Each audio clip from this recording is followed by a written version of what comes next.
Sun draft. It's going to be amazing. Thomas, hit the music.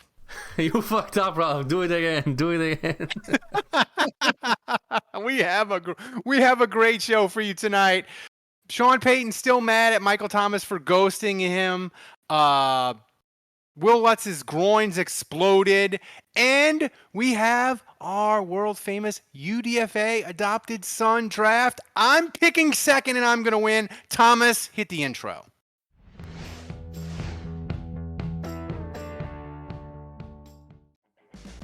G'day, it's Stevic from 12 Ninja here, and look, if you like American football, you should check out Saints Happy Hour podcast. I personally know fuck all about American football, other than it's a bunch of massive blokes wearing spandex, shoulder pads and helmets, running around with throwing a football. In Australia, you don't throw footballs. You punch it or you kick it, and there's no protection. They're all naked, and there's sharks and crocodiles fired out of cannons onto the field, and we all stand around and drink blood watching it.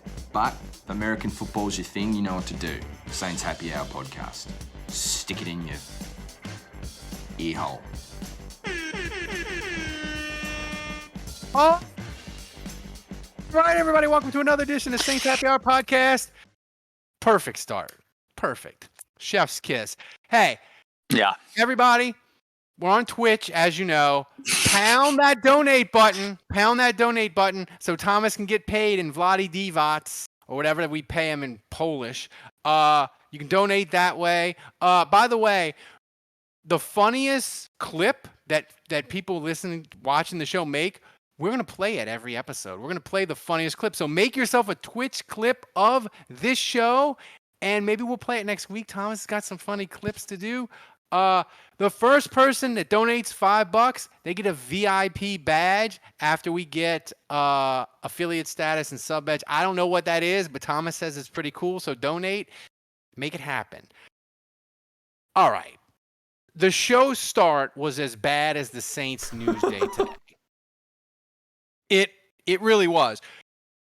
I don't know where to start. Let's start with this. Michael Thomas, Andrew, he started off Monday with an Instagram post saying that other people are trying to ruin his reputation, but he stayed quiet or something. And then he liked a post later today.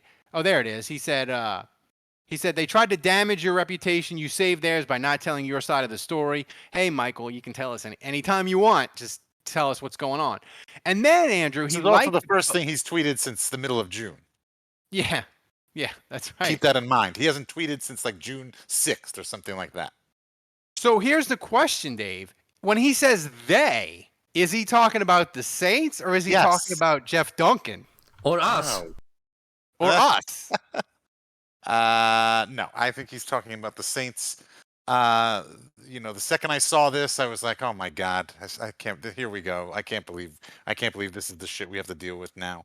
It's been 0 days since our last, bullshit. Oh, yeah, sorry, Thomas, you need a counter.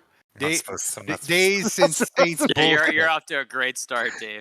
They literally told me to stop cursing before the show, and here I am. And you blasted a minute and a half. I'm like blaming it on Ralph. I'm like, no, Ralph's way worse than me. Fuck that. So let's go. Solve your problems with aggression. Solve your problems with aggression. After I got over the initial shock, my second thought was this has to do with doctors and injuries. There's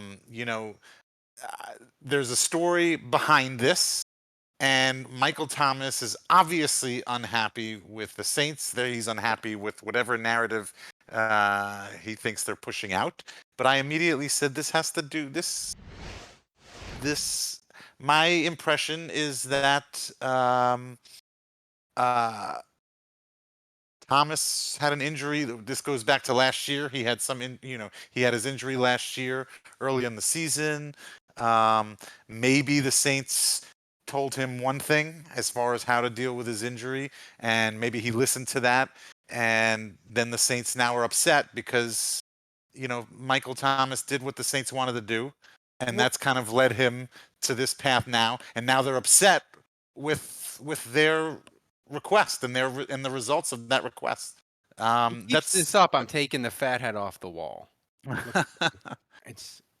I mean, this is obviously purely speculation, but I think it has to. I think there is obviously an issue between Michael Thomas and the Saints and the coaching staff. Well, here's the thing, Andrew. He liked a tweet later that PFF retweeted. He said, it was basically he didn't get the surgery because the Saints pressured him because they wanted to get Drew a ring, and everybody was like, "Yeah, that makes sense." But to me, it didn't make any sense that Michael Thomas would have been like last year, "Hey, I need to get this surgery," and it makes sense that the Saints would have been like, "Hey, hold off.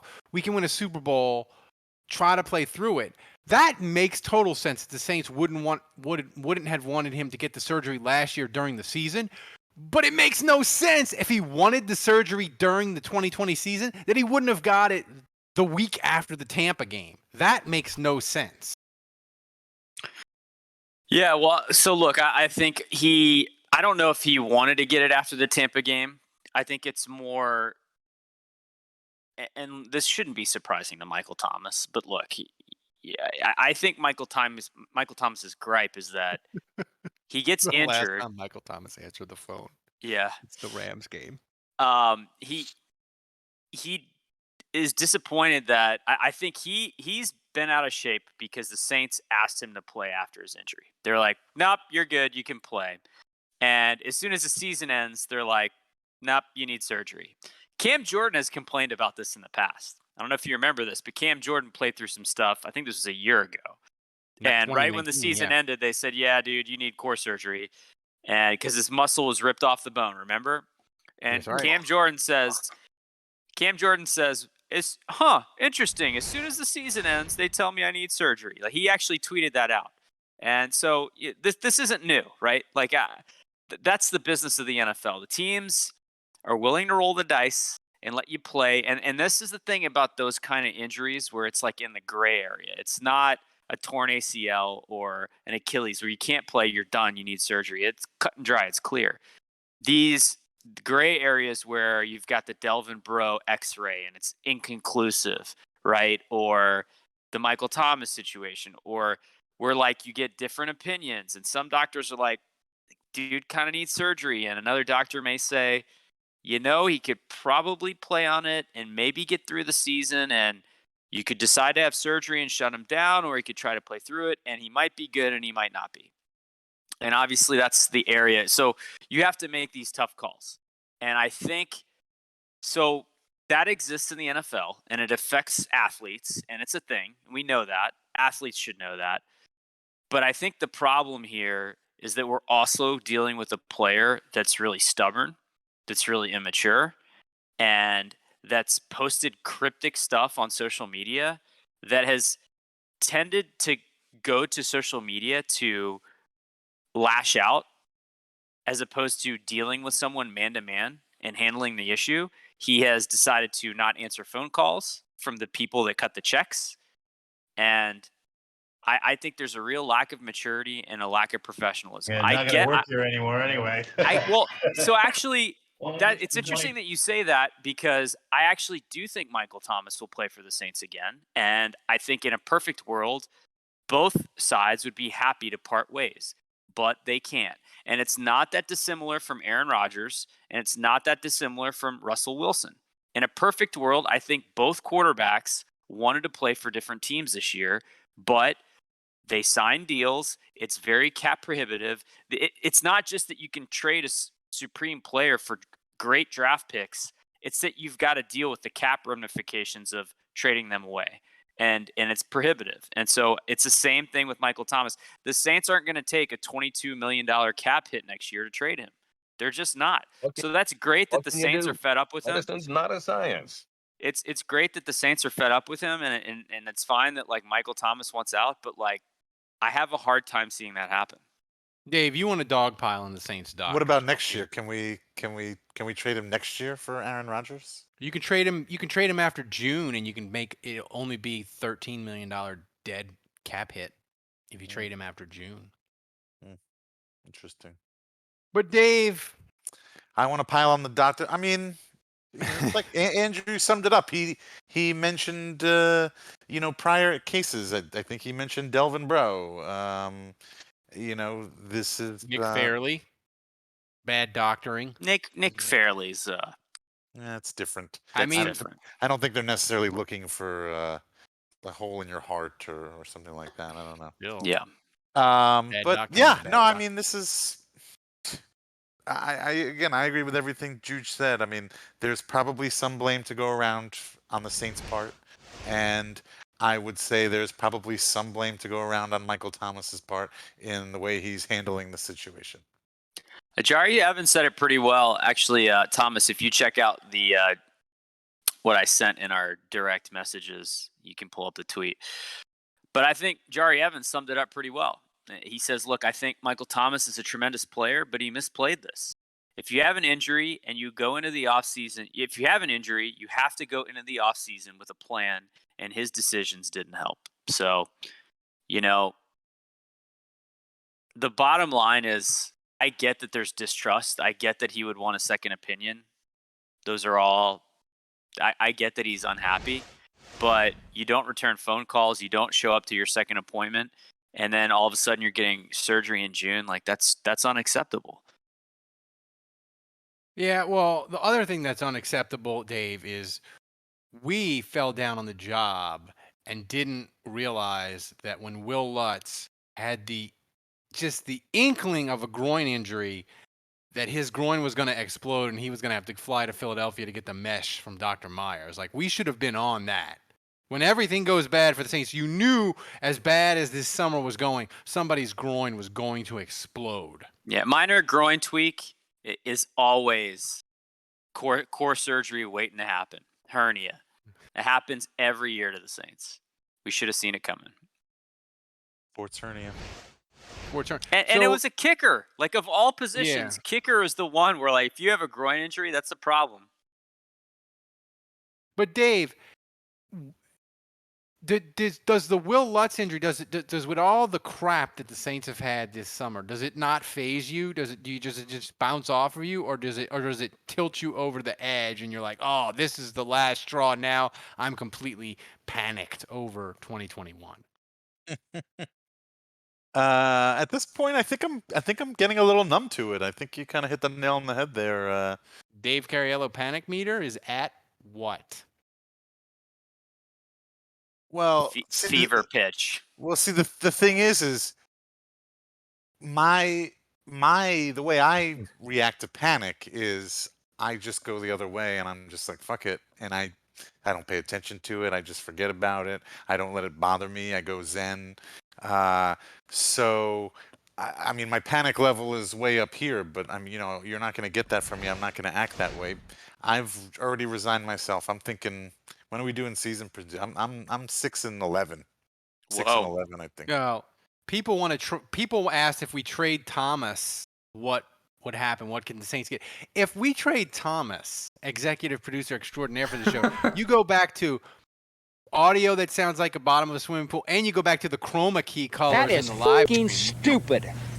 You don't want any of that.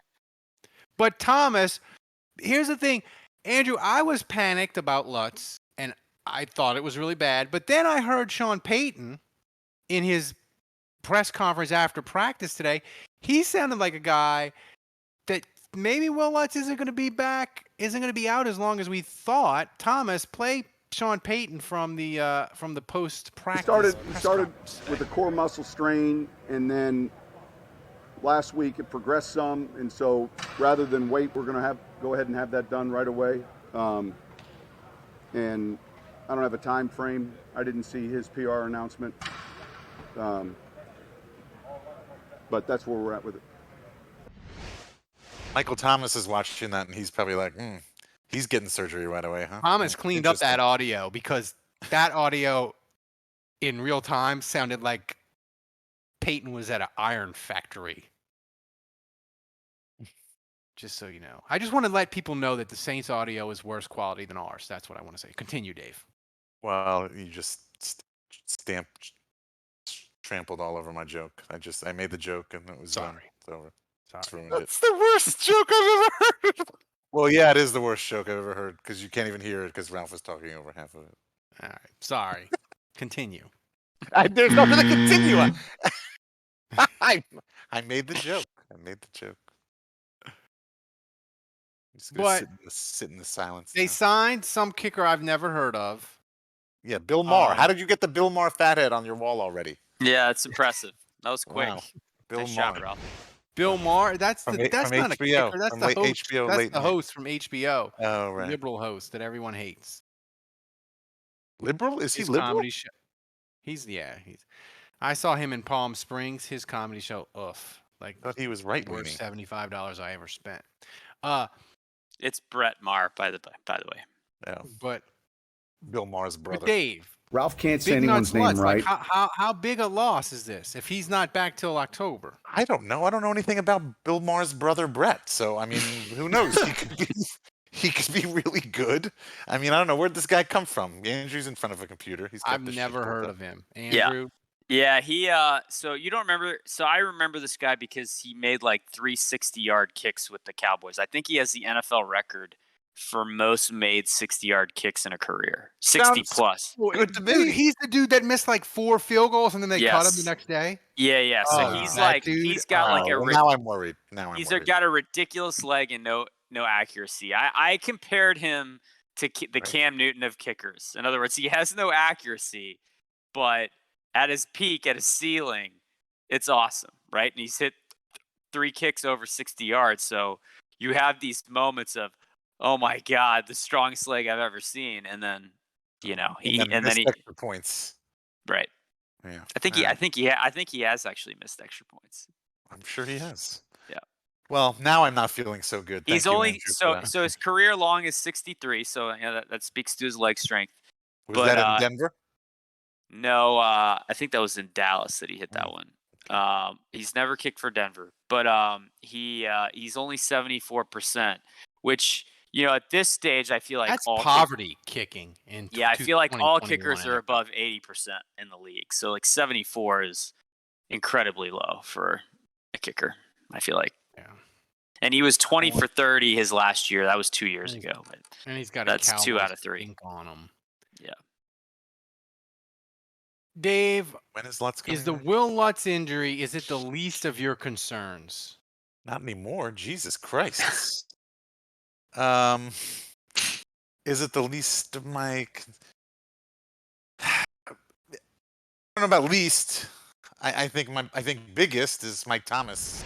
I don't know. I don't see him. Andrew says the Saints aren't going to trade Mike Thomas, and that's fine, but he still may not play a damn down for the Saints. I'm going to make a prediction. Mike Thomas, he's going to have as many touchdown catches this year as me.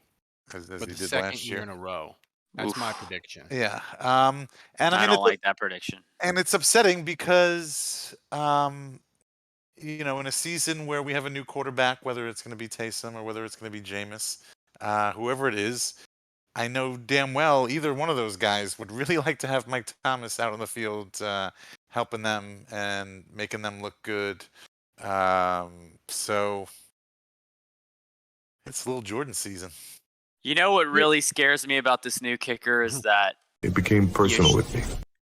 Sean Payton kind of got stubborn with Wil Lutz, remember? And he was like, this guy is too talented. He did the same thing with Deontay, too. And he was like, because Deontay, remember, he had a fumble problem. And with both players, he was like, these guys are too talented. We've got to find a way to coach them up. And we've got to find a way to, any of these bad habits that they have, any of these struggles that they have, we need to find a way to coach them out of them. And they did.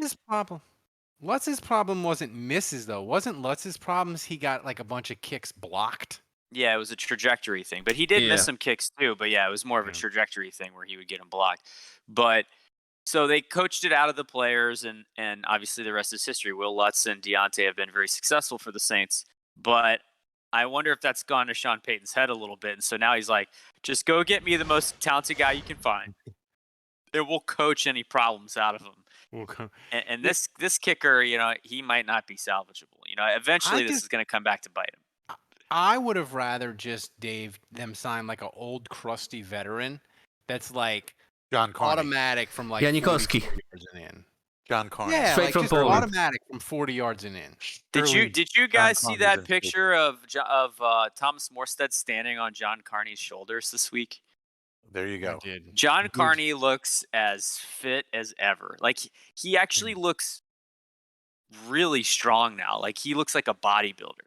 He looks ridiculous. Get him the F in camp. F. I will happily take John Carney back. Happily. John Carney could still bang through a 40-yard field goal to win a game. I'm sure of it. Andrew, the Saints did have some good news this week. Go Tigers. Kwon Alexander, he's back. Here's my question to you: If Alexander is starting week 1, what does that tell you about Bond and Werner? I think it says that he's better than them, and I don't know that I would expect Bond. I would see that as a good thing because I actually think Kwon is a really good NFL player when he's healthy, and if he's playing at 100%, then he should beat out Pete Werner and Zach Bond. You want to know why? Because Pete Werner was a 2nd-round pick, and Zach Bond was a 3rd-round pick. So I don't know that those guys are more talented than Kwon Alexander, and I don't think they should be. So I think it's okay. Like I still feel good about linebacker. If they don't beat out Kwon Alexander, I don't all of a sudden write them off as not good players. I still think there's going to be an opportunity for them at some point to contribute this year because Kwon Alexander has never gone a full season. Some country in Africa is going to be getting a lot of Bond on the Bayou shirts. Welcome to Uganda.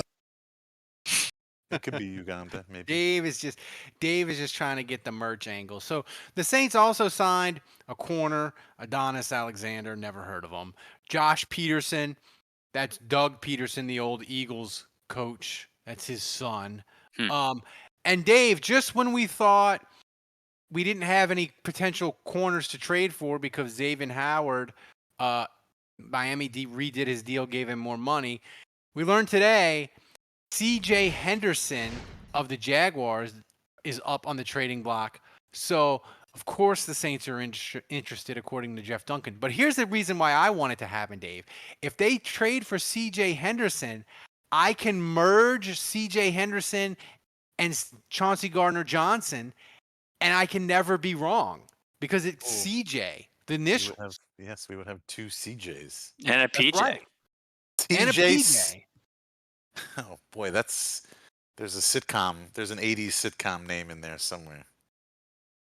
I don't know what it's called though. But here's my question, Dave. Yes, CJ, and PJ. I'm ready for this. I am all in on this. How do we make this happen? Who do we got to? You got to have like a 3-headed shirt. We'll give them Mike Thomas. They can have him. What would you give? What would you give the Jaguars, Dave, for CJ Henderson, knowing that he was the 9th pick in the 2020 draft, and they're already looking to trade him? I was gonna say, what Dave's asking. What Dave's saying next. Well, wait a minute. He was the 9th pick in the draft. Yeah, he was. We already have last year. Oh well, we already have Prince Amukamara. He was like the 6th pick or something. He's way better. Me almost want to vomit. What would I trade for him? Well, I would give both of your testicles, Ralph. Definitely, I would offer that up. Would you give my good arm? I would definitely give him your good arm. Yeah. Yeah, I would too. No, I don't know. I mean, You're gonna shoot your dick off. Given the position the Saints are in, I'd like to see them hold on to their assets. Their assets being their draft picks.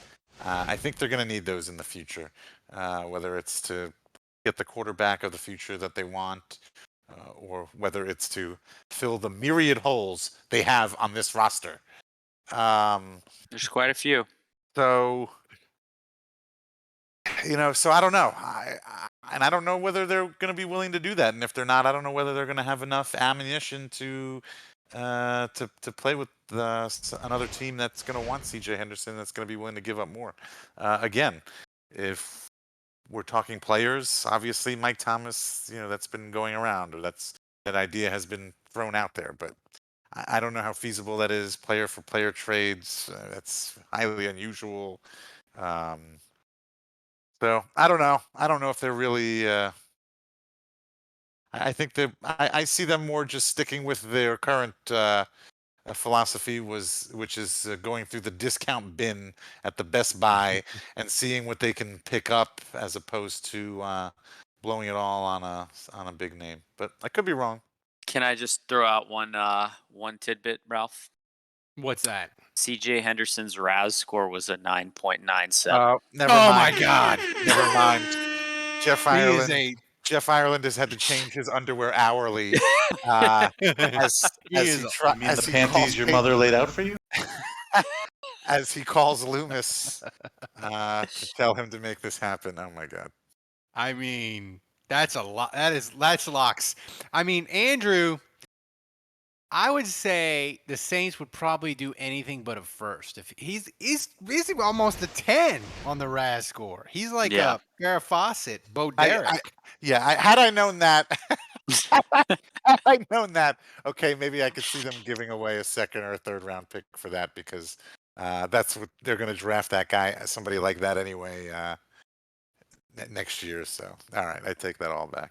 But but my point still stands. Like Ralph said, I think they're going to want to hold on to their first round pick, because you're going to want to be flexible. I mean, hey, Tomas, check the timestamp on this. The thing is, trading the first round pick. I said it today, Andrew. It could be pick 6. It could be pick 26, and that's too wide of a variance. You can't. Not going to be. You 26. can't be given that. It is first not round going to pick be up for any 26. player. No chance. It's not going to be 26. So it's been a kind of a bumpy podcast. We want to be positive tonight, and I want to talk about this. Thomas, cue up the sound about Payton Turner, because Andrew, the defensive and offensive lines have looked amazing for the Saints. And I know we talked about maybe they add someone at defensive line, at defensive tackle, but this pass rush, like Marcus Davenport apparently was dominant in the red zone today, but the defensive line, the investments that they made, it seems to be at least paying off initially, Andrew, from 10 days in. You see him each day, whether it's a tip pass, whether it's, a win on a pass rush, continue to working with him on the run game, but he's having a good camp, for a young player. A couple of the offensive linemen have mentioned his plan and that it's a little bit surprising how far along he is. Is that something you've noticed? He's smart, and so I think he's a fairly mature kid for his age. And when we get into the games, we'll have a chance to see him, versus someone else live, and that'll be good for our evaluation. But I think he's coming along well. Payton Turner going to make everybody eat it, Andrew. I hope so. No, look, I think a lot of Saints fans were down on that pick, and obviously my initial reaction is now a GIF. Yeah, but it's super encouraging. It's super encouraging because the timing is so essential. Just with Davenport being in a contract year and the amount of injuries he's had, we don't know what's going to happen with him. Cam Jordan had a down year. Hopefully he can bounce back from that, but there's a little concern just about how he's looking. And so I just think from a timing standpoint, they really need a new defensive end and an explosive one. And if he can kind of hit the ground running, that would absolutely be huge. And I think create some options for the Saints in terms of how they figure out their roster next year. Remember last year's training camp when the cornerbacks were doing so awesome? Well, Ken Crawley's rocking it this year. Dave, my question to you is, I give you $200. You're in Vegas. Who has more sacks? Davenport, Payton Turner, or Andrew's UDFA adopted son, Carl Granderson. Ooh.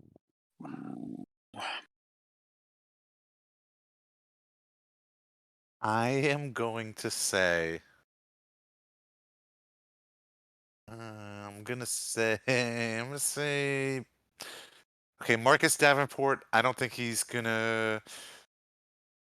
He's in a contract year. I know, but he's gonna play like the fewest games because he's gonna be injured. He's gonna get some injury. He's not gonna play a full season. I don't know enough about Payton. I'm gonna go with Granderson. Yeah, I was kind of thinking that too. I will say though, with Davenport, Ralph, when you were saying he was looking good, with Davenport, I've got myself excited about him before. Until he's doing it in regular season games, I don't want to hear about it. Seriously, miss me with any positive news about Marcus Davenport in camp and preseason games. I don't care until he gets a sack in a real game. Then we could talk. Well, and that's the reason why I wasn't. And that's the reason why I wasn't going to pick Payton Turner in that situation because one, we haven't ever seen him play in a real game. Yeah, but he hasn't hurt you, Dave. No, he hasn't. But two, but no, correct, he has. But he's been compared to Marcus Davenport ever since he's been drafted. He's been, that raw talent that the Saints might have reached for in the draft. And so until he's Marcus 2 firsts too. Until he's Marcus 1 firsts. He's Marcus 1 first. But until he does something in a regular season game. But yeah, again, so Granderson's the only one, I guess, who's proven anything in a regular season game. So I'm going to go with him. Andrew, we're 35 minutes in, and we haven't talked about quarterbacks yet. They both threw their first interception of camp in the last couple days. Jameis, I think, is ahead. A little bit, or is it substantial? Do you think? Somewhere in between that. I would say he's ahead a decent amount. So are you saying like in the dual quarterback system, he's going to get like 55% of the snaps to Taysom's 45%? Is that what you're saying, Andrew? I think it's going to be more similar to last year than we think in terms of snaps, with Jameis being Drew. Got it. I can't believe my dual quarterback thing hasn't started trending yet. That's what I'm leaning right now. Well, here's the thing. Jameis, he is a complete. I knew he was a goofball, but he's a goofball on a level that I didn't quite understand. I mean, it makes me uncomfortable. It makes me uncomfortable. Play the funny clip of Jameis, Thomas. His ridiculousness of he's trying too hard. Is delightful. There it is. He's running through the gauntlet. He looks like me coming out of F&M's in like 1998. Just like stumbling. Disaster is like right at the precipice of happening, but he pulls it together right at the end. Now check out the longer version of this clip. Like, what is he doing? Like, he doesn't have to do this drill, He did it to himself, but check it out. Because he's trying too hard to be the leader of the team. He is. He's just so terrible. Oh my God. But I mean, Dave, do you agree with that? Do you think Jameis has kind of not pulled away, but he's significantly ahead so far? Well, again, I look forward to seeing how Payton uses both quarterbacks equally this season. But I don't know. It's still neck and neck. I mean, like, yeah, maybe. Taysom, what we're not seeing is like Taysom's running ability and his ability to make things happen, make plays happen. Like you can't do that in practice. It's like literally the NFL does not allow him to do that kind of stuff, especially since he's wearing a red jersey. And if he can't get hit, he's not fumbling. Yeah, right? And so I mean, yeah. So well, hey, Dave, you love golf. Taysom love fumbling's like a quadruple bogey. He fumbles Saturday. It's like death, right? Like quadruple. I mean, I'll say maybe double. I mean, in the world of professional golfing, a double bogey is like a quadruple bogey for you and me. But No, hold on. For you, maybe. Let's not equate you. Oh, and I Ralph didn't know. to golf. Right. Oh, yeah. Hey, Okay. man. All right. Yeah. All right, I Ralph. broke 90 on occasion. What? Playing golf? Yeah. From Seriously? the short tees. What? At Audubon? The ladies' tees. At a par 3 executive course? No. On the City Park South. No. Serious? Yes. You shot a one-armed 90? That is the worst joke I've ever heard. 89. You shot an 89? With 4 mulligans. But the South course at City Park is very short. Very short. 4 mulligans. 4 mulligans. So you shot a 93? No. Possibly worse, depending on when you took those mulligans. 2 aside. Oh, you are full of shit. Well, one day on another podcast, maybe in the off season, I'll tell you about my old neighbor who was the world's greatest blind golfer. But what the hell were we talking about? Oh yeah, so it's really, it's really hard to tell. It's really hard to tell who's winning and who's going to get this job, and I don't know. I mean, it really may come down to the games. It really may come down. I mean, that's the preseason games I think still are going to matter the most. Yeah. So Jason says the Saints could go 5-12 with Jameis and get a pick 6. The irony. But Dave, even though you just said mean things about my golf game, which I haven't played golf since Katrina, I had Thomas create a special soundbite for your UDFA adopted son, Lil Jordan. Thomas, play the soundbite that we're going to play every time Lil Jordan gets mentioned from now on. It became personal with me. That's Michael Jordan from The Last Dance. It's Oh, my well, attempt at the Little Jordan soundbite.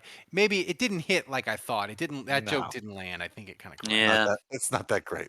Keep workshopping it. Yeah. Whatever you More what time. did But you Thomas- you told the listeners to do what, to create a clip and enter it? To That's give us definitely- ideas. Yeah, well, that's definitely not going to be entered. That's a whiff. But Dave, Sean Payton talked about your UDFA son Well, a and lot of how people- good he's looking at camp and how he's progressed. Thomas, play the clip.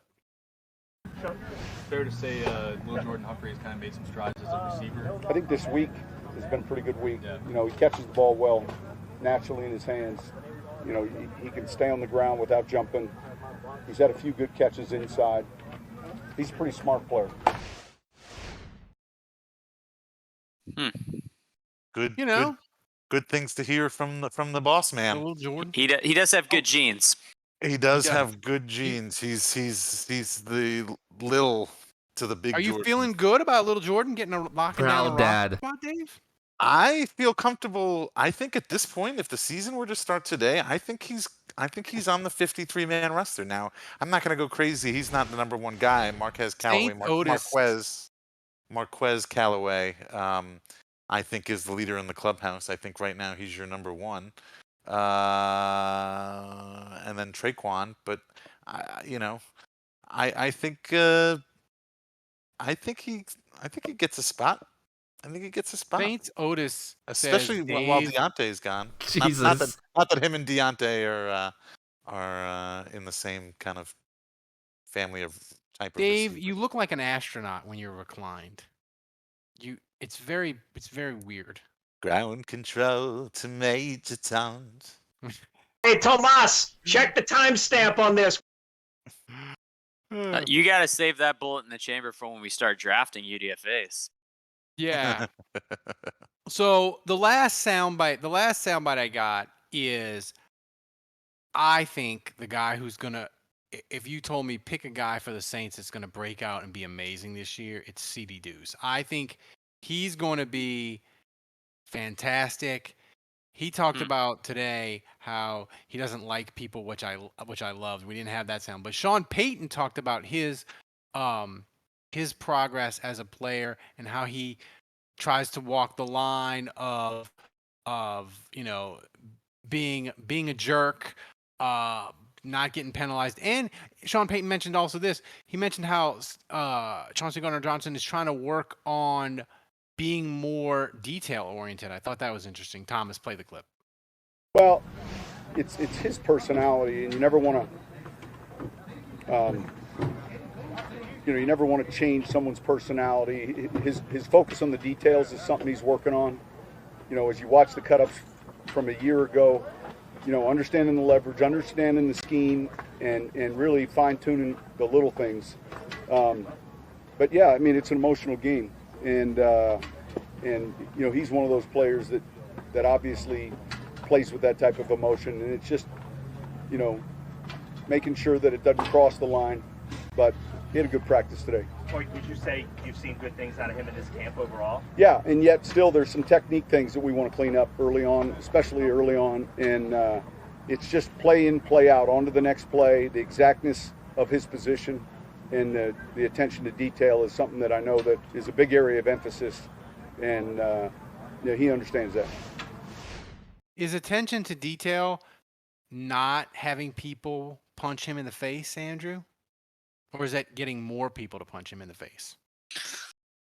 Yeah, he's clearly got, I think, the emotional side, getting in people's heads, the confidence, the swagger, all that. And so I think how he gets to the next level, when you call him a breakout player and you say that's a guy you could see really taking it to the next level, I really think it's about dialing in the little things, the small things. That's small. If you stack up enough small wins, then you get big gains. And I think right now that's where he's at. I think he's really far along in terms of the aggression, the emotional side of the game, the physical side.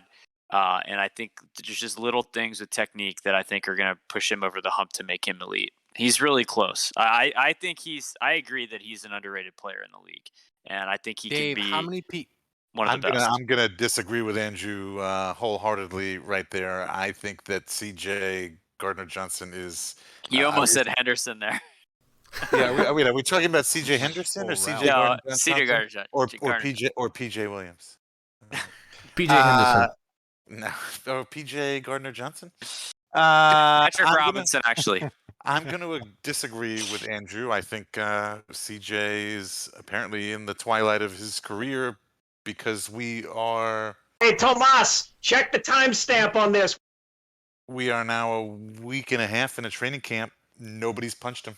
Nobody has punched him yet. Yeah, that's disappointing. I think he's lost. I think he's lost it. I think he's lost his mojo. How many people does he have to punch for you to buy his jersey? No, it's not about who he punches. It's about who punches him. About who punches. You see, now I guess since Mike Thomas has been out, I guess Well, at this point, I think the Saints' only chance to win Week 1 against the Packers is for CJ to get half the Panthers roster, or the Packers roster ejected. Yeah, to get Aaron Rodgers. I just thought of a great T-shirt idea, yeah. Dave. A great T-shirt idea. You remember the XFL, the guy "He Hate Me" on the back of the jersey? CJ Gardner-Johnson, he punched me on the back of the jersey. That is where's the Office Space soundbite? That is a terrible idea. Horrible this idea. Yes.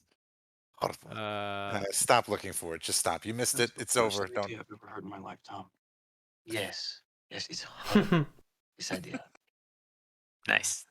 A little late, but it's all right. Yeah. A little bit. So before we get to the UDFA, the adopted UDFA Sun Draft, I want to remind, pound the donate button on Twitch so Thomas can get paid in Vladi Divac. Check out the timestamps on YouTube. Thomas has gone all out for the timestamps. So that way, if you don't want to watch the whole show, you don't want to listen, you just go to YouTube, boom, boom, boom, hit the timestamps, jump around to the topics, and you can get in and out if you want to listen to the show. If you don't listen to the show on like super high speed on podcast, some people listen at like 2 times the speed. If you don't want to do that, just hit the timestamps on YouTube. It's great. You should subscribe to the YouTube channel. We're doing fun stuff over there. I've had people tell me that when they hear us in normal speed, that like if they watch us live, for example, as opposed to they're used to maybe listening to us at 2x or 1.5x, it sounds like we've all had a stroke. People that do that are so weird. My good buddy does that, and it's like, and I get into his car, and he's listening to our podcast at 1.5 times speed, and obviously to me it sounds like we're the chipmunks, but it's like I don't get people that can do that. 2 times speed is even to me would That's even nuts. Yeah, that's nuts. I can't do 2x. 1.5x I can handle. 2x is it's too much. So it's time for the 2021 adopted son UDFA draft. The draft order this year. Put the list up. The draft order is Thomas, me, then Andrew. Kevin picks 4th. He's in the chat, so he can make his pick, although he gave us the list. And then Dave, because Dave won last year, his adopted son, Malcolm Roach, won the competition. So Yeah, if you're curious what Thomas looks like, there's his face. There it is. It's right. Yeah. Ladies, if you got any ladies in the house, take a gander, drink in Thomas's head. This UDFA list is sad. Like, yeah, of all the years that this is the 3rd year we've done this, and I'll let both of you talk. I have zero confidence in my pick. Like this group is just not good. So do I go ahead and tell you guys right now that Dylan Soner's on IR, or do I just let you pick him? Well, so that Andrew's making my point for me. I am annoyed, Ralph. I blame you. You gave me the list. Well, no, but not that. This should have been done before training camp started. Yes. Now we I'm not going to get into detail, but there are people on this list that I would have easily picked beforehand, and now that training camp has started, it's like, I was excited about Lorenzo Neal's kid because that would have been fun for jokes, and then he got cut already, and that would have been hilarious. Yeah, this has to be done in mid-July. Yes. Or early July. Fair enough. We'll do it in mid-July. The season is going to Hey, get Tomas, check the timestamp on this. We got to do it going into camp next year. Yes. Into camp, yeah. We got to do it before going into camp. Before we're getting camp reports. So, executive producer extraordinaire, Thomas, he gets to pick first. Thomas, who are you picking? Okay, with the first pick in the annual adopted rookie UDFA draft, I pick Stevie Scott III, running back. Oh. What's his hey? He's doing what he's doing. Pull up his RAS score. Stevie Scott III doing what Stevie Scott I and Stevie Scott II could never do. How many times is he? If he scores a touchdown in the preseason game, do we call him Michael Scott as a compliment, or if he fumbles, do we call him Michael Scott from The Office as a slur? I think it's a slur. So I'm on the clock now. This one's really hard because the Tennessee guy, he's just calling my name because the Saints, they do more with Tennessee players than Tennessee does. So Thomas, hit the chime. Did you tell him who you picked? Wait, you have to tell him who you picked. Ralph didn't get the memo as usual. You have to message him on Discord. Send me the pick. Send me. I'm the commissioner. Okay. So I'm thinking about it. Hey, can I get my pick in ahead of him? As if he blows it up, he doesn't know what he's doing. I get to jump in front of him, right? So there you go. There's my pick. I don't feel good about it, but there it is. Okay, which one? Okay, I see him. Wait, where do you want us to send this? On Discord. Send it on Discord. In the group chat, right? When it's your pick, it doesn't matter. Just send it to me wherever. This is a shit show already. Well, come on. Unbelievable. What did you think? It is. Okay, so with the second pick in the annual adopted UDFA rookie draft, Ralph Marlborough selects Bryce Thompson, cornerback. All my children have failed me in the 3 years of this draft. What happened to the Trill guy? Is he's not He got they Trill's signed him, donezo. then they cut him, and then the Dolphins claimed him. He would have been my guy because just it's fun to say Trill. But I picked Thompson. I feel like Tennessee guys, man, and the Saints. They could have an injury at corner. Something could happen. You never know. That's my guy, Bryce. Do your daddy proud. So, Andrew, you are on the clock. Yeah, I was gonna take Bryce Thompson. So, Yeah, I'm surprised I still haven't gotten the pick. Right now, I just sent it to you, but yeah, Bryce Thompson was gonna be my pick. So I'm very disappointed that I agree with Ralph that he's probably just with special teams. He's probably got the best shot. But I'm gonna pull a page out of the old Dave Cariello book here, strategy-wise. Okay, so the pick is in. With the third pick in the annual adopted rookie UDFA draft, and Andre Juge selects Josiah Bronson, defensive tackle. Yeah, I just felt like I had to go with that position group. They're thin there. With Onyemata out, there's an opportunity to maybe make the team. They're a little thin at that position, so. It's also fun to say. Yeah. Say what? So Kevin's saying we're Discord. in Discord. Kevin, like the only place that we send each other messages. He already gave us his list, didn't he? Yeah. I got it. He's got the list. You got his pick? Yeah, he's got the pick. Yeah.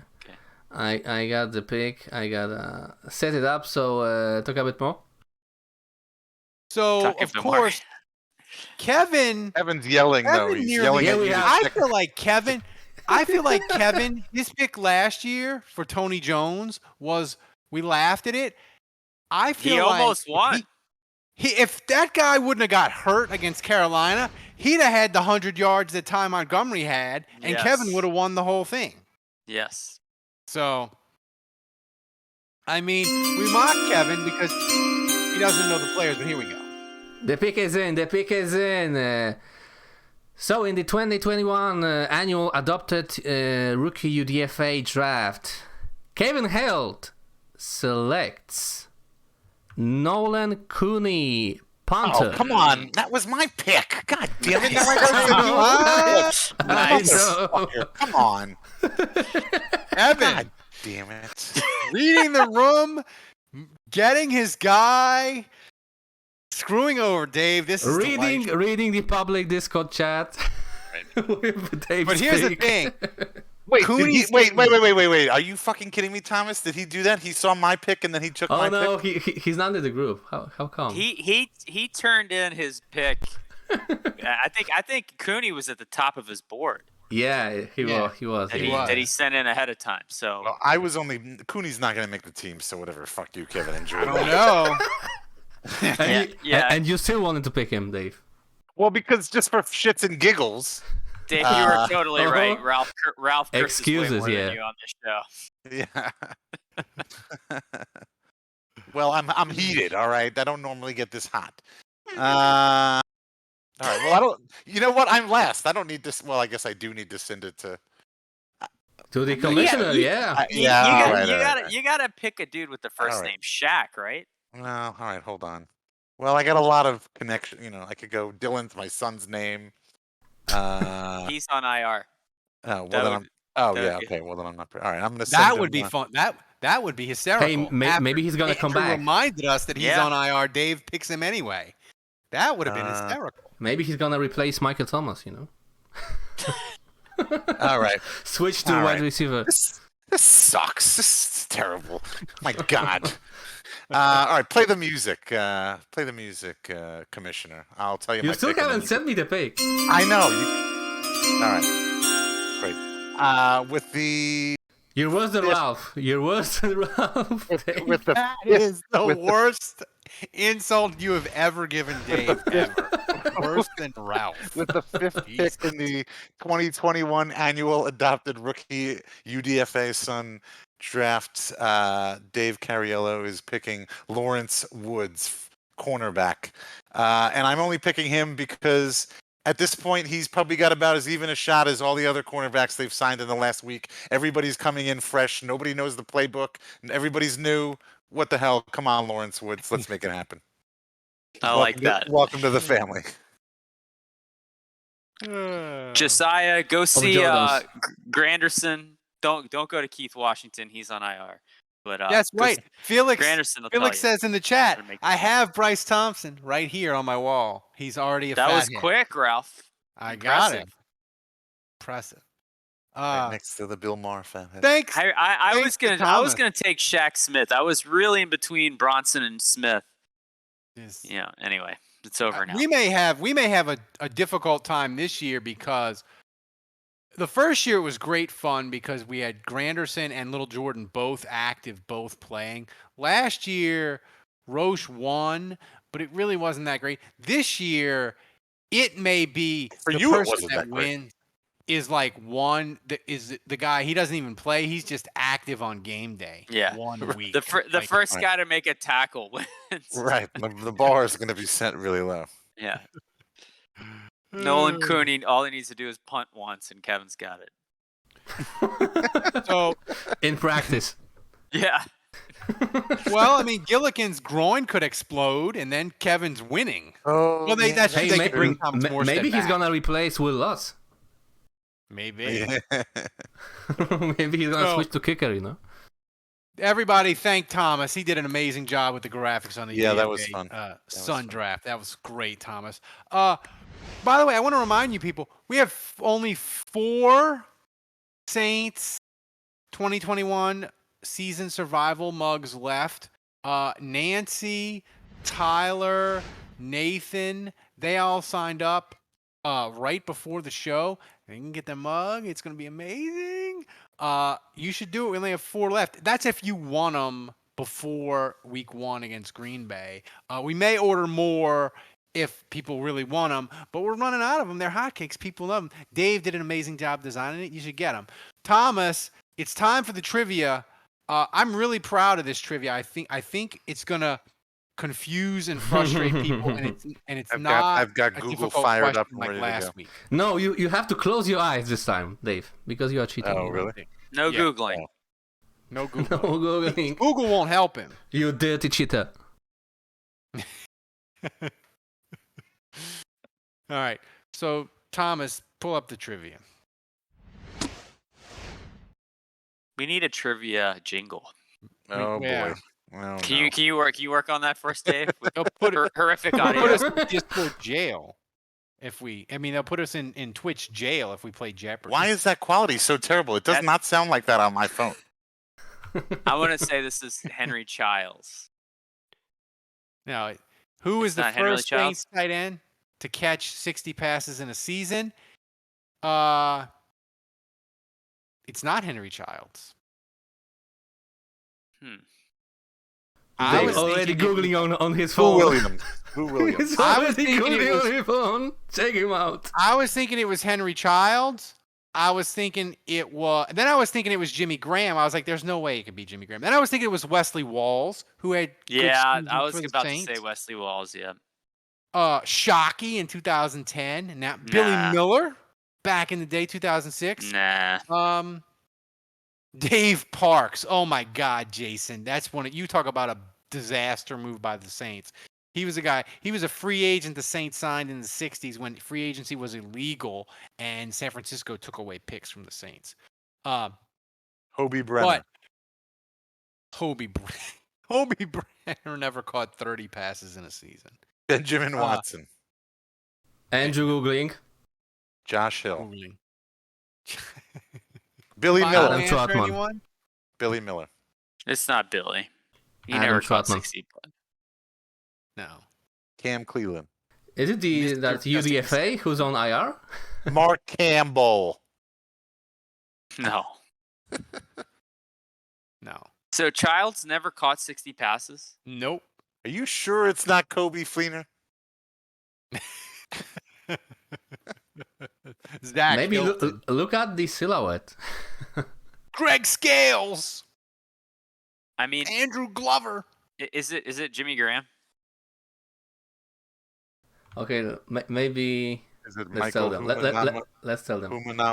What's your final answer, guys? Final answer. What's your final answer? I'm just thinking if it's not Walls and he never caught 60 balls, and it's not Childs and he never caught 60 balls, then I don't think any Saints tight end ever has done it before Graham.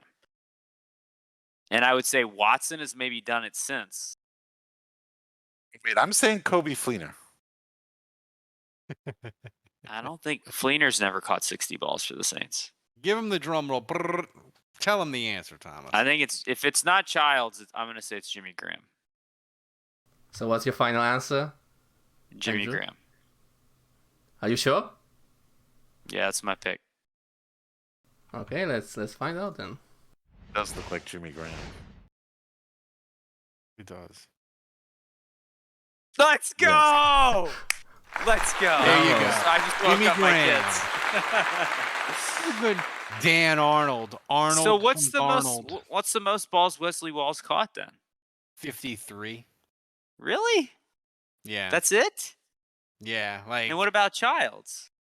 Childs was in the 50s too. Childs was really close to 60. He had like 57. I don't know. I'm looking on this ranker.com website where they rank the all-time Saints tight ends. And they have Boo Williams at number 1 over Jimmy Graham. Yes. And I mean, it's like, and they have the stats right there. It says right here, Boo Williams played 59 games and had 107 receptions for 1,100 yards and 12 touchdowns. And then right there, right below that, Jimmy Graham, 78 games, 3 times as many receptions, 4 times as many yards, and 5 times as many touchdowns. How could you possibly put Boo Williams above Jimmy Graham? Maybe his son is running the site, Yeah. Josh says Fleener caught 60 concussions. Well, they also have Jeremy Shockey third. Yeah, so the only time I'm looking at it now, the only tight ends to ever catch 60 balls for the Saints in a season are Jimmy Graham and Ben Watson. Obviously, Graham did it multiple times, but Ben Watson's the only other one. Yeah.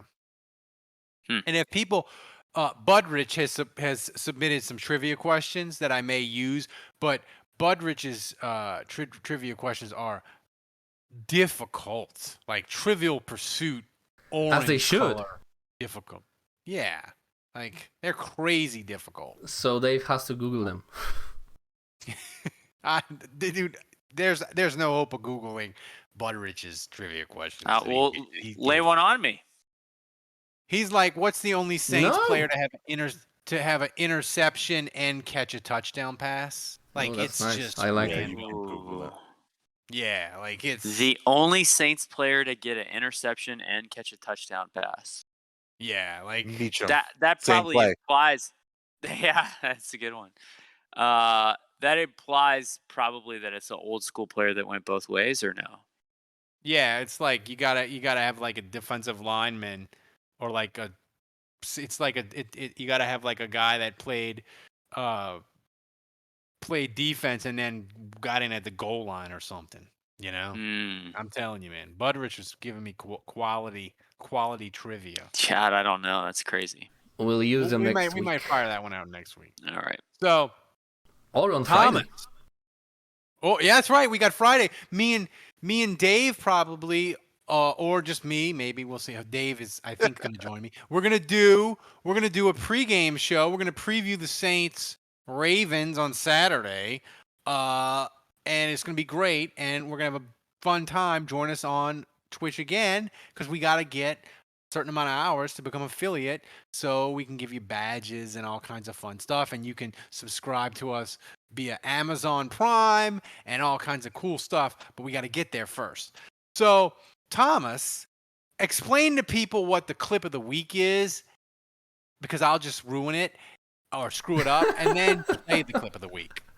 Okay, so the clip of the week is the most viewed clip last week from our last week's show. That's it.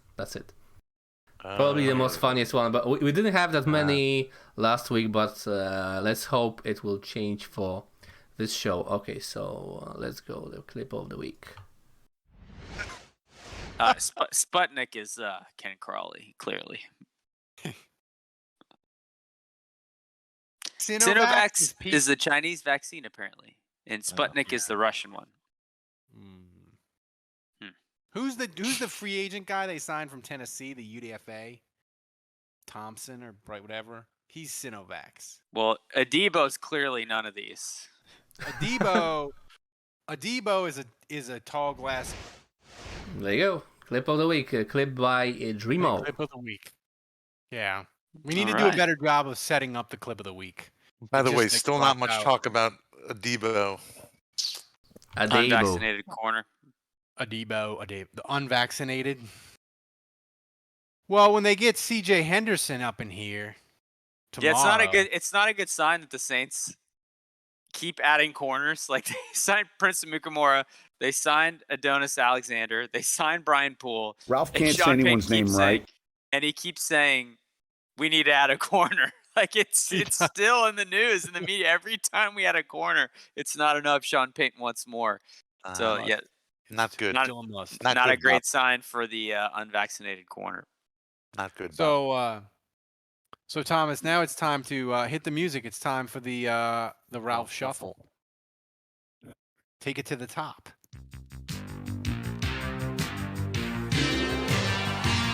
Finger gun.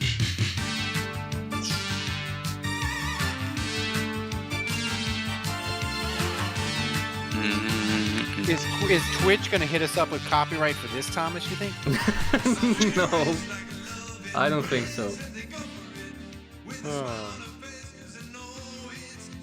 Is that Brian Hansen or Morton Anderson singing right there? That's a good question. I don't know, but you know what? Honestly, I mean, they probably want this song to go away. We could probably get them to pay us to stop playing this song. Stop playing it? Never. No, we won't accept any money, but no. It's not like the Jim Mora soundboard. It's never going away. Well, whenever we're ready to retire. That is fucking stupid. That'll be our cash out plan. We'll be like, all right, Brian Hansen and Morton Anderson, we're going to stop playing your song if you pay us $1 million. Before you ask the questions, one thing I want to ask is, where has Drew Brees been? Like, I know he's not on the team and he's doing his own thing, but don't you feel like he should have gotten He's in his closet calling games. He's like, I was just like, don't you think he should have gotten Michael Thomas on the horn and just been like, dude, you gotta or just like pop into practice, Like, not that Michael Thomas listens to anyone, but I just feel like Brees is the person to smooth all this out. That'd be too hard for him to like be around the team, because he feels like he can probably maybe still play and he's still competitive, and it's like too emotional to be around the team and not be able to play, I used to feel that way when I was younger and when I played hockey, like, like if you were like injured, it's like if you're injured and you're watching your team play and you can't play, you can't be there to help your team. It's tough sometimes. So he might just be staying all the way, making a clean break. He's making a clean break of it, and he's also in his closet like Zach Strief. Yeah, he's like Zach Strief. He's practicing his game calling by calling old games of Notre Dame in his closet. I maintain that it's possible. There is a scenario. I'm not saying it's going to happen. Oh, Brett Favre. Yeah, we're like we're gonna Brett Favre this shit. We're like Winston is okay. The Saints make the decision not to re-sign him. Taysom, doesn't work out, and the Saints get a pretty good first round draft pick. And Drew's like, body's feeling a lot better after a year off, healing up.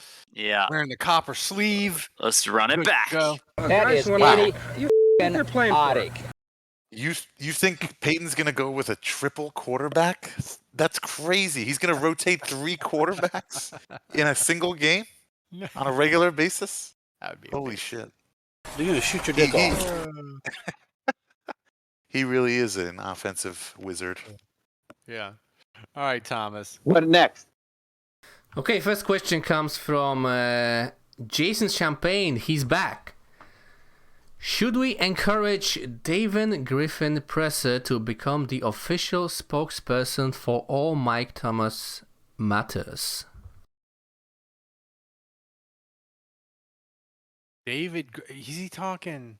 He's talking the Pels Pelicans. GM. Jesus, Ralph. But like David Griffin, dude, he's about to get slapped for tampering. Like, yeah, but have you ever seen his press conferences? I feel like David Griffin is like the most trite and canned responses you'll ever see. Like, I don't know. I wouldn't be able to do it justice, but I just feel like he's super that's positive. That's definitely what Michael Thomas needs right now is just like the canned PR, the company line stamp. I feel like David Griffin, whenever I hear him talk, he always sounds like he just read some sort of business motivational book. Yeah. And he's trying to use the catchphrases in the press. So, all right, Thomas. We need synergy. Yeah, that's right. Okay, next question comes from TP. How do we start the preseason? If it's all Jason, are we gonna start our first string or are we going to put Thomas behind second string players?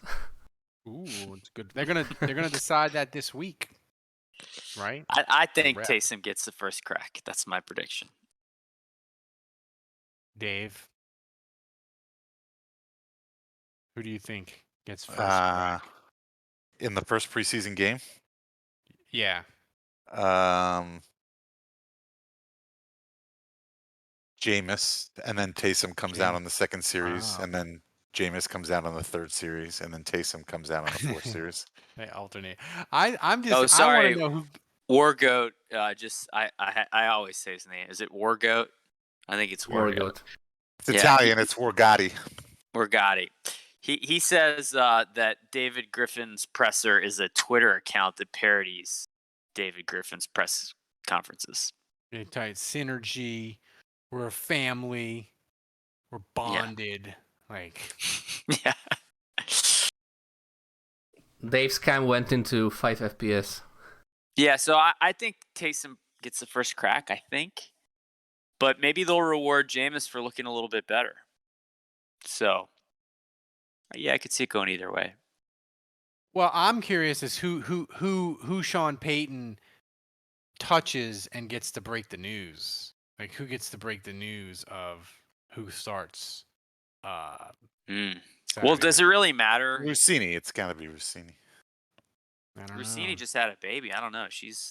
What does that mean? She can't break news? Yeah, she can, but I don't know how it plugged in and in the game she is right now. Yeah. I'm gonna say it's gonna be not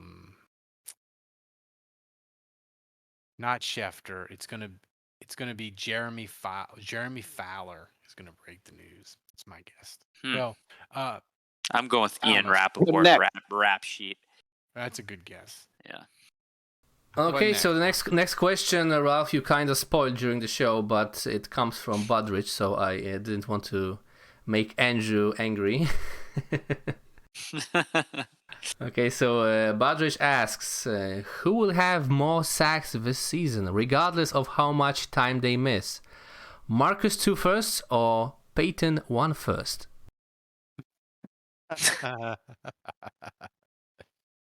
Payton 1 first. There it is. That's the name I was looking for. Man, if the Saints hit right on Payton Turner, you just can't question their drafting ever again until they start losing, because people rip them to Saints Twitter ripped them to shreds. Experts were ripping them to shreds. If they're right about Payton Turner, oh my God! Then Andrew, you say goodbye to Jeff Ireland. He'll probably get a job as a GM somewhere. Yeah. Notice how Budrich qualified the question by saying regardless of how much time they miss, because he knows Marcus 2 first. I mentioned it earlier when we had this question that, he's not going to get a full season. Jason said Rossini was breaking news as she was breaking water. She never stops working for you. That is scary. She's the top of the Saints power rankings, man. Hey, Tomas, check the timestamp on this. I wouldn't put it by her. What next? Next question comes from the Wickerman. All questions from Discord, by the way. Wickerman asks, what is the Mendoza line of player quality for being able to perform shenanigans like Michael Thomas without being cut? Ooh, it's a good question. That's a great question. I think the Mendoza. Well, go ahead, Dave. Well, I was going to say I have an answer for this. I mean, Mike Thomas is above the Mendoza line. However, there is a time limit on it, and if you haven't played in over a half a season, then you can drop below the Mendoza line despite how good you are. So you gotta Keenan Lewis. You can't be.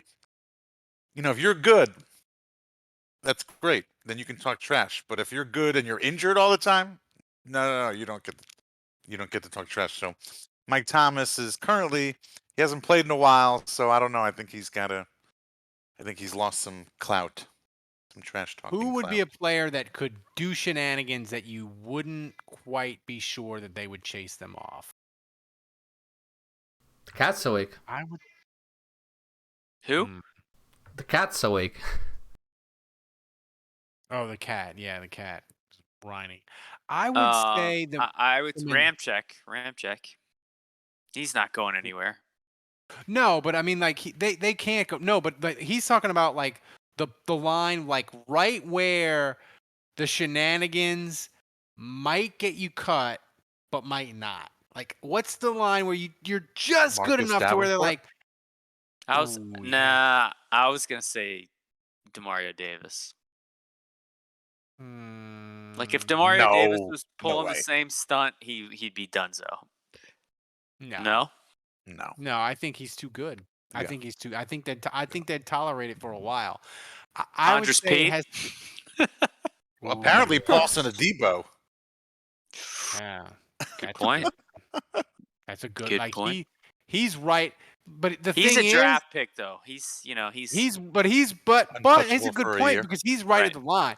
Like let's say he doesn't play and all he is a special teams gunner this year, and he stinks again next year in training camp, and he's not vaccinated and he gets the Rona, he'll be gone. Like I think Adebo is like right on the line of like could be cut for shenanigans.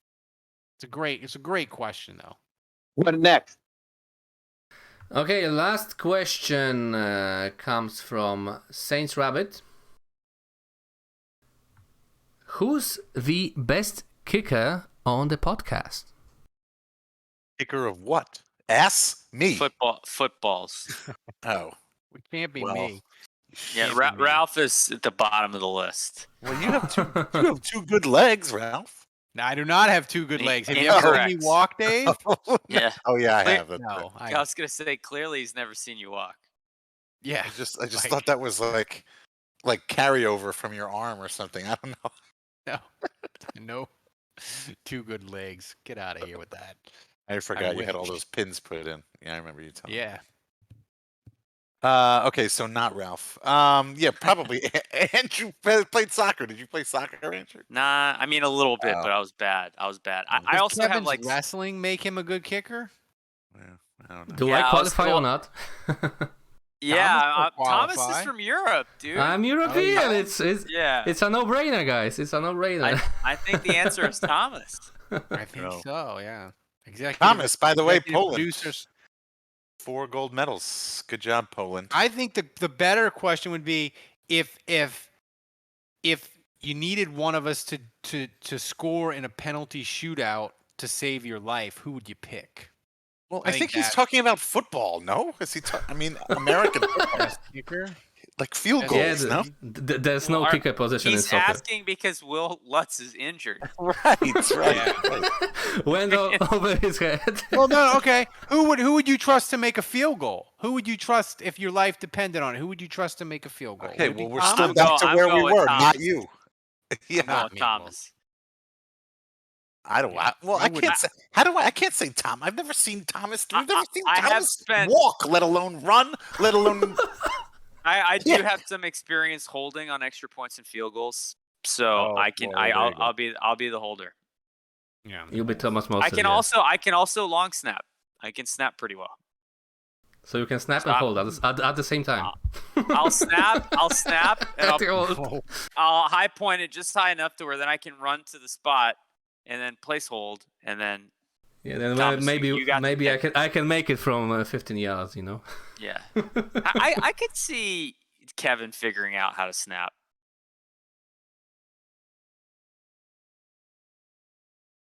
Just saying. Laces out. I don't have that sound queued up. Laces out. So that about wraps it up tonight. Thanks for everybody for joining us in the on the Twitch. I like the Twitch is so much. It feels so professional. Like Thomas gives us better quality than we deserve. Thomas, you know what we need to do? That's true.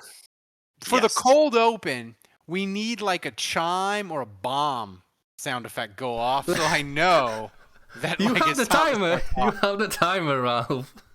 I didn't see the timer. I got bad. How could you not see the timer? You were like, "Hey, the music went out. Let's go." He wasn't looking with his good eye, Thomas. That's right. I only have one good eye. The other one's crooked. Ralph only has one good of everything. One good eye, one good arm, one good leg, one good nostril. That's what he snorts everything. That's right. It's shoot your dick off. One of his penises is good. Right. That's right. So that's funny. So hit the music, Thomas, and thanks to everybody for joining us. Become a patron. You should. We're the best. Get your mug. We're awesome. We're the best podcast going. Thanks to everybody for joining us. For Dave, for Andrew, for Kevin, who was in the chat to make sure that his pick got made. Thomas, executive producing in Poland like a superstar that he always is. Thanks, Thomas. Thanks, patrons. Yeah, thanks, everybody. Remember, kids, don't shoot your dick off.